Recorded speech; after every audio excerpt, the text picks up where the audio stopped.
Hi, I'm Alex, but many call me Dr. Mama Bird. I'm a wife, a mom, a chiropractor, and maternal health care advocate.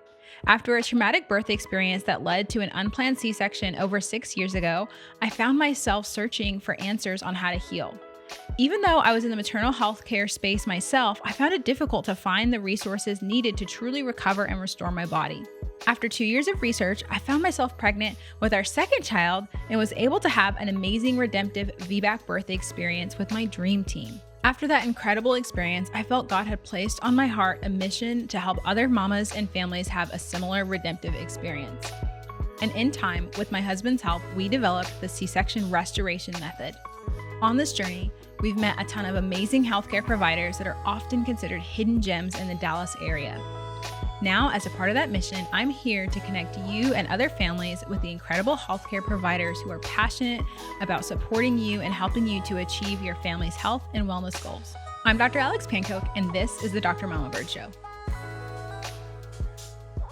Alrighty, everyone, welcome to the Dr. Mama Bird Show. I am so excited you guys have joined us today because today we have a very special guest here on the show. She's also a wife, a mama, an entrepreneur, a business owner. Her name is Dr. Toni Engram from Flourish Dental, and today she's going to be sharing with us how dentistry can play a huge part in your overall health, but as well as your health as a new mom and a woman and person in general. And so today she's going to jump on and share with us some really interesting topics that we don't often think about or talk about when we are thinking about our oral health. So without further ado, Dr. Toni Engram. Thanks so much. I'm so glad to be here, Dr. Alex.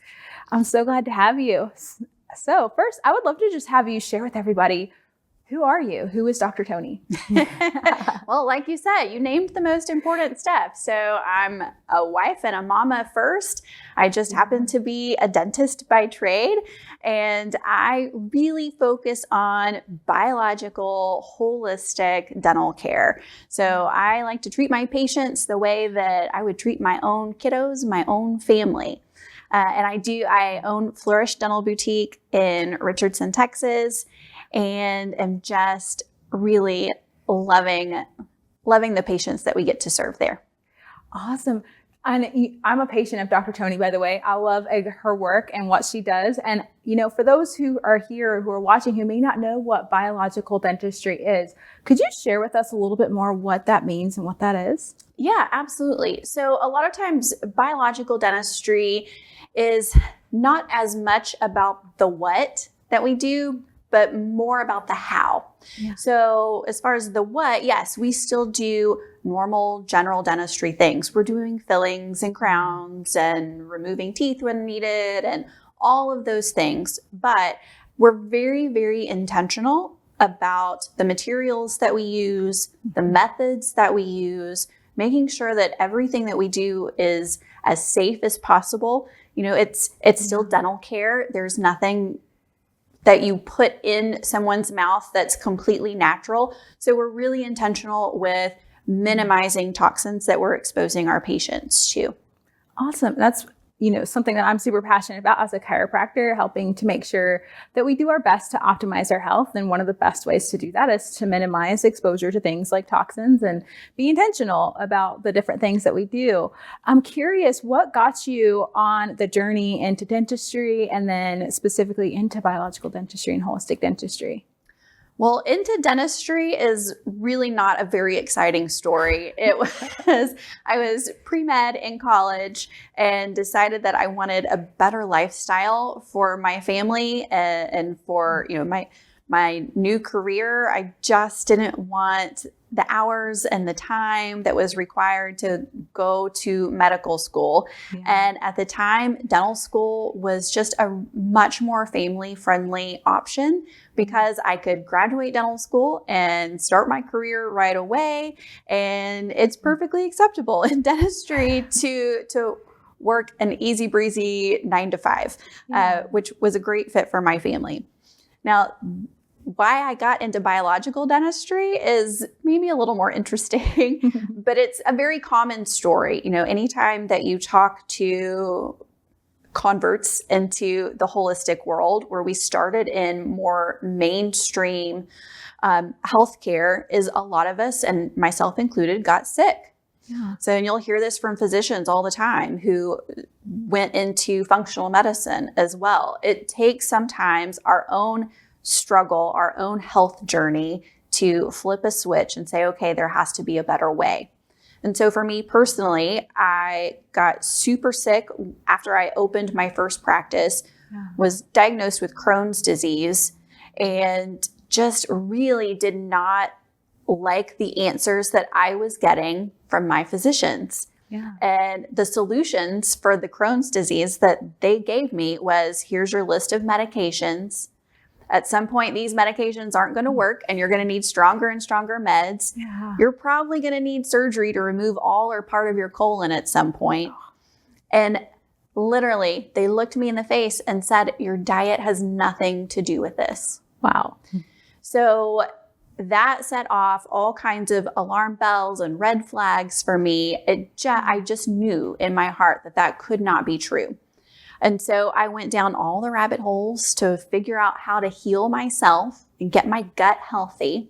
And what I realized as I was doing that is that Crohn's disease is really an inflammatory condition caused by an imbalance in bacteria.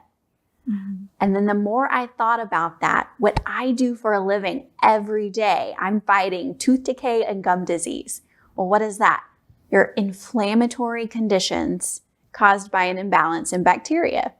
So I thought, if I can learn how to heal myself, and I did, I've been in remission for over a decade now. Yeah. If I can learn how to heal myself from this chronic illness, then it is my obligation to be able to figure out how to get my patients to do the same thing. And so that's really what we're doing, is we're walking alongside these patients so that their bodies can do what they are supposed to do on their own.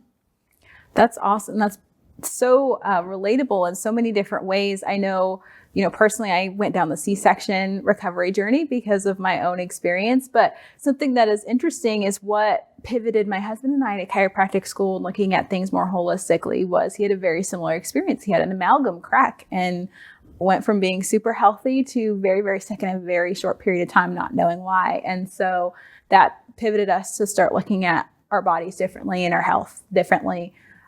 Was one of the things on our journey into to chiropractic and holistic healthcare. Oh, love that. Love that. And that's such a gift that you guys now can give all of your patients, because what goes on in your mouth is so, so important. And believe it or not, you're in the minority of healthcare practitioners that are connecting the two. Yeah. So it's still, that's the pulpit that I preach on every day. If we can get all of healthcare to recognize that oral health is crucial to your overall health, then our patients are all going to be better for it. So I hate that he had that experience, but I'm so glad for all of your patients now because you recognize such a key piece to their health. Exactly. Thank you so much. I appreciate that. And I also, what I find really relatable to your story, and the people who are watching this a lot of times are moms who have gone through either healthcare, school, or like extended education. And that could be really stressful on the body when you're young and you're starting a family and there's so much going on. And so it's, very common to hear and see that autoimmune disease and dysfunction are usually something we find around 25, 30 years old. And we're not really exactly sure what happened. How did we get here? Where did this come from? Maybe we're not seeing it in our family, or we don't understand why it's been passed down from family to family, and what our environment, what we're doing, how that influences our overall health in general. And so for the mamas who are watching this, I hope that this inspires you to know that, first of all, if you have been struggling with autoimmune, there are so many different opportunities to heal your body. It doesn't have to be the rest of your life, and it doesn't have to be this incurable disease or disease process. There are so many different facets to our health, that including especially our oral health, that we can be looking into a little bit more intentionally when it comes to healing our bodies. Absolutely. Absolutely. Yeah, there is hope. Yeah. And I feel fortunate that I was able to get into remission so quickly, but I've seen it where even people with more advanced autoimmune conditions than I have been able to reverse those and live very normal, drug-free lives, which is amazing. Yeah, that is so beautiful to see those stories come through. And in Dallas specifically, we have so many practitioners who are on a mission to help people live better lifestyles and healthier lifestyles, not just for the sake of being healthy and well, but to be able to pass that on to the next generation with different habits, different practices, and different ways of looking at our overall systems. So I'm just so grateful that you share your story. I'm super curious about a little more, if you could share with the audience what you do with young moms and kiddos, especially newborns, in your practice, and how seeing a dentist early on might not be something you traditionally think of, but sometimes is necessary in the first couple of months. Oh, absolutely.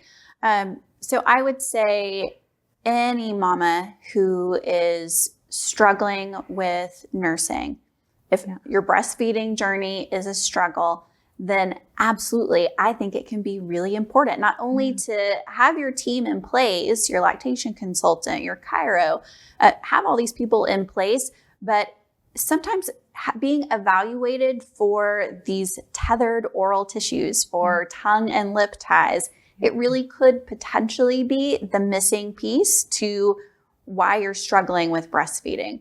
So absolutely, we see kiddos, I think the youngest that I've seen is 2 or 3 days after birth. So we can see folks itty bitty. Yeah. And tethered oral tissue, or TOTS, is something that we work with a lot in our practice as well. And for the mom who's watching, if she's like, yeah, I struggle with breastfeeding, but what is this tongue tie? I hear this buzzword, but I'm confused. There's so much conflicting information. Could you share with us what it means to be tongue tied or lip tied, and how does the dental, or as a dentist, how does that play into what you do and how you can support moms in the breastfeeding journey? Yeah. So tethered oral tissues or a tongue tie, we're really talking about the little string of tissue or fascia that is on the underside of the tongue, that connects the tongue to the floor of the mouth. That's the main one, kind of the biggie. That's the tongue tie. There are also frenums frena in other parts of the mouth as well. So you have one on your upper lip, your lower lip, sometimes inside of the cheeks. So there are several areas of fascia that if the fascia is too tense and too tight, then you can't get the optimal function. Yeah. And so when we're looking at tongue and lip ties, it really is a functional diagnosis. There are some frena that look very tight, but they actually function very well. Yeah. And so technically speaking, those aren't tongue ties that we necessarily need to address as far as a procedure goes. And I'm sure we'll talk about the actual procedure in a little bit. But the reason that we're looking so closely at these, and I think this is really important for all parents to know, is that it's not just about breastfeeding. Yeah. It's not just about how things are functioning in that newborn phase. We're really talking about the growth and development of your child's face and jaw, and most importantly, their airway as they get bigger and bigger. Because what ideally happens is that when your child is at rest, their tongue is nicely, securely resting on the roof of the mouth. That muscle, the tongue muscle, provides force against the roof of the mouth to make sure that the jaw grows nice and wide, that the airway is wide, and that there's enough room for all of the teeth that should be coming. When the tongue is tied down to the floor of the mouth, when it can't exert force on the palate like it's supposed to, then the strongest muscle in the area becomes the muscles inside the cheeks. Mm-hmm. So you can visualize, if we go from what should be muscle force in a horizontal version, and now instead it's muscle force in the vertical, then we're going to have jaws that grow far too narrow and have a palate that's very, very high. Yeah.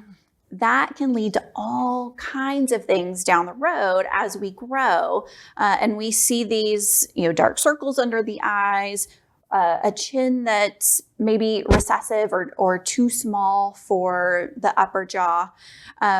We see all of these things, not enough room for teeth, more need for orthodontics, and again, airway issues. We see much smaller airways that sets people up for problems with chronic allergies and sleep apnea and all of these things as we enter into adulthood. So yes, we absolutely want to address any functional problems in our newborns, but we want to address these functional problems because they could have a trickle down of some really intense problems into adulthood and later in life. Yeah. And I love that you share that this is potentially preventative for some other issues later in life. It's not just about, the feeding process. Some moms choose not to breastfeed, and that's awesome. Whatever works best, we are here to empower whatever journey you're on. And at the same time, there's more to it than just being able to breastfeed. And one of the things that we see in our office when you mentioned sleep apnea is a lot of kiddos who are diagnosed with some of the behavioral conditions like ADD, ADHD, oftentimes are misdiagnosed with things like sleep apnea. Their studies show that you can't tell the difference without a brain scan between a child with sleep apnea and a child with ADHD. A child with sleep apnea is not getting good sleep. If you can imagine you're not getting great sleep, how do you think you're going to behave throughout the day? Right. And so on our end, dealing with the neurobiomechanical side of the tongue tie, which we can talk about, like why dentistry and chiropractic and bodywork work so well together, is we can a lot of times calm things down, at least temporarily, for a couple of nights, maybe even a couple of weeks or so, for a kiddo to get better sleep. But then there is also the ties themselves that do need to be addressed if it is affecting airway. And so there's, again, like oral health, it's more than just, brushing your teeth every single day. I love that you bring up the airway, because that is something that, again, it doesn't always come up when we think about what is going on with our bodies. Like, we need air, we need oxygen to breathe, how that is so important. And are we getting enough, and are we getting enough at the right times? So I'm just curious, when it comes to the procedure, what does it look like when you are first considering to do any work on a baby? And then what does it look like moving forward? So we are so blessed in this area to have multiple providers who are doing tongue tie releases. So I have really niched down this part of my practice intentionally, because I know that if it's not a good fit for someone, that there are other providers who do it differently and who are willing to do it differently. So I'm very, very specific, and I only do things a certain way because I feel like we get the best results with all of our people in place, with all of the team working together. So the first thing that we do is, obviously, we're going to do an exam, a consult, check out the function, and see if there is something that actually needs to be surgically released. And if it does, then we are absolutely making sure that our mamas are working with the lactation consultant, because we've got to get techniques down, hopefully before the release, to make sure that there aren't any problems afterwards with nursing. And then we send them for some very specific body work. And usually that body work includes mom and baby, to make sure that the fascia is released as much as possible before we release things surgically in my office. And so I'm sending my mamas, and it is required for us. We send them and they get body work done. And it's not until my body work practitioners say, okay, this family is ready, that then we schedule an appointment to do the release. And the actual release itself, on procedure day, we have those same body workers who we all work together on all of our cases. They come to my office. If we can get the chiropractor involved, then absolutely we want the chiropractor there as well, because that's just the more we can have our well-rounded team together, I think the better the outcomes are for the parents. Yeah. And then the release that we do is a release that's guided by the bodywork. So the body workers are in the room. They are feeling of the fascia throughout baby's body to see when they feel the release, because they're palpating, they're doing their cranial sacral therapy. They know exactly what they're looking for in terms of how the fascia feels to them. And they're the experts in that. Yeah. And then what I'm doing with my assistant, my team that's in the room, is I'm using a very gentle but amazing laser that removes that small amount of tissue. We've gotten it numb and everything, so baby's comfortable. And we're removing that excess tissue, that tight tissue with the laser as the body worker is feeling. And so we're really going for that Goldilocks release of removing just enough tissue, not too much, not too little. It looks good to me clinically, and we're not done until it looks good to me and it feels good to the body workers who are in the room. And that's how we know that we've gotten a complete release. Yeah, that's awesome. It's beautiful that you have the whole team there. And I've been able to be there and be a part of releases, which is really an interesting thing to be a part of, but also just to see how a baby just relaxes afterwards. And so for the mama who doesn't know what fascia is, or the person watching this who doesn't know what fascia is this tissue that's wrapped all throughout our body. It's, if you could imagine having on a giant, you've probably seen those giant jumpsuits, or like something that's like this kind of like stretchy material from head to toe. And it's interconnected and weaved through all of your muscles, all of your ligaments, but it also goes all the way down to the cellular level. It wraps around your brain, your spinal cord. It goes absolutely everywhere. It's actually been declared its own organ recently. So if you haven't taken biology in the last 5 years, you may not know what it is, but it's an organ now. But all of that said, the fascia, when there's an area that is tighter than it should be. So if you can imagine like my stretchy shirt or jacket here, if there was like a kinked up area, and if you can imagine it attaches up here and it attaches all the way down, that fascia is going to affect the entire system. So with the tongue being attached to the mouth, or the floor of the mouth, it also actually really attaches into the sternum, into the chest, and that attaches all the way down to the toes. And so, we see these babies, they get that release finally, and it's not just their mouth relaxes, it's their whole body just, it's like taking a breath of fresh air for the first time. Yes. And it's so cool for us to see, the first few times it happened, me and my assistants, we teared up a little bit, because usually baby will cry during the procedure because they're away from mama and they're being held securely, and they don't like it. They fuss a little bit. But then once the release is done, before we take them back to mom, sometimes these babies will lay back in that relaxed position and they will close their eyes and fall asleep. And it's the sweetest thing that is why I will never do the procedure a different way, because that end result is just so phenomenal.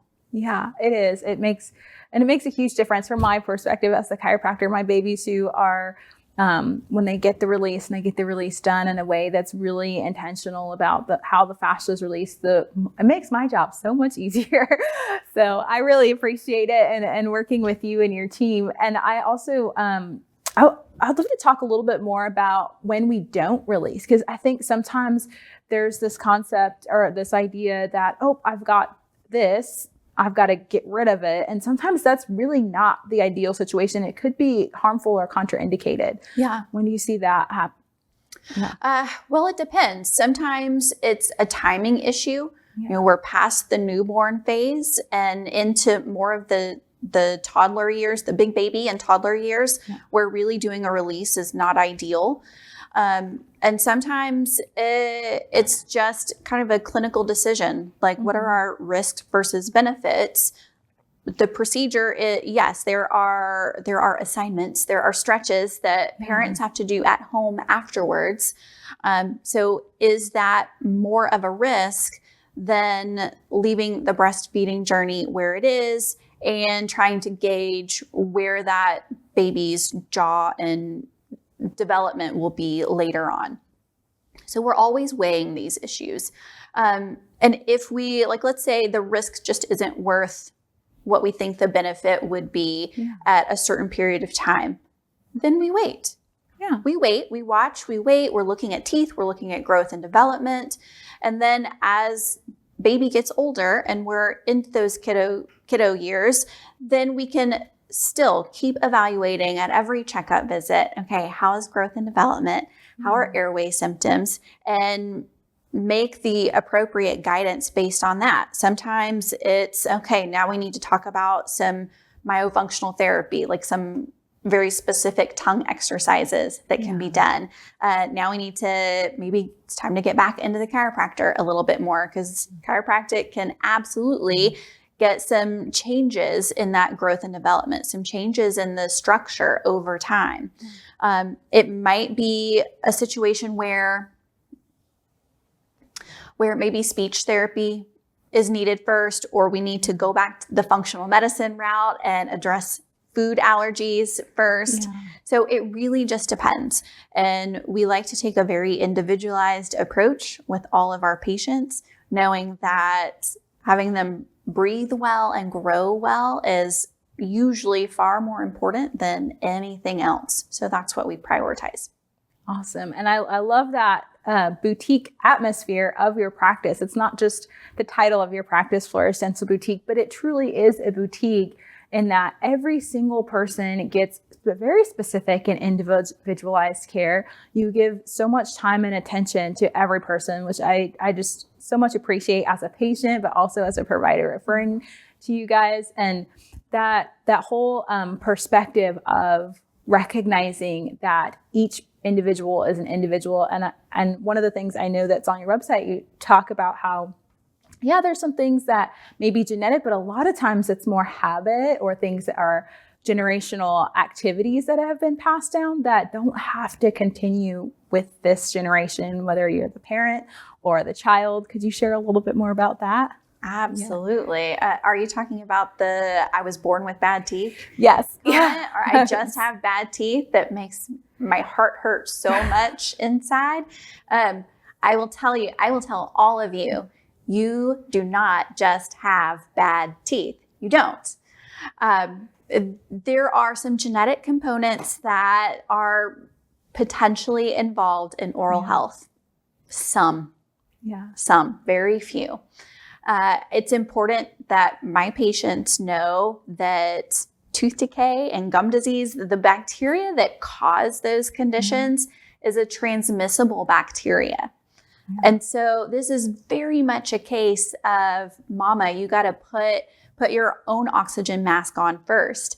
You've got to take care of your own health first, because we know that if mom's oral health isn't great, then that same bacteria is going to be transmitted to everyone in the household, including babies, including spouses, including grandma who's blowing and kissing on baby's food.